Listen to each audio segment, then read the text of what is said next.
Hello, and welcome to your Tuesday 2-minute writing tip number 30.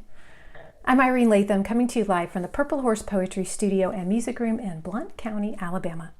Today's tip is for fiction writers.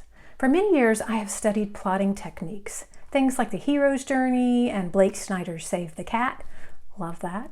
I've studied books by Saul Stein and many others, all excellent resources, and I highly recommend them. I've taken workshops and attended writing conferences like SCBWI. I've even taught plot a few times myself. And the place I've always started is with the character and what the character wants. I mean, it makes sense, doesn't it? You start with what the character wants, and then you throw all these obstacles in the way of the character getting what she wants, and voila, you have a plot. But I've struggled with this. Sometimes the plot feels forced, not organic.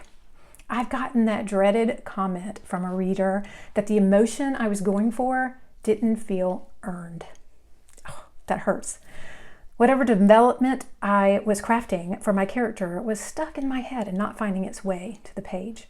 So I started scrambling around, dipping my toes in a class here, a podcast there. And last year, I learned a new way into plot. Perhaps I just heard it for the first time. It came to me through a class I was taking through the Writing Barn on crafting middle grade fiction with author Lynn Kelly. Lynn suggested another powerful way into plot is leaning into fear. As in, what does your character fear? And how can you make your character face her fear? I don't know why, but that was just such a eureka moment for me in my novel in progress. It felt like entering in through a back door. Of course, our characters are going to want things, but what is the thing the character doesn't want? What does she fear? And how can you bring her to that place where she has no other choice but to walk through that fear? How can that happen? What does it look like? And who will the character become on the other side? Friends, I walked away from that workshop so excited. Instead of focusing so heavily on desire, I was able to see the character in my work in progress in a whole new light.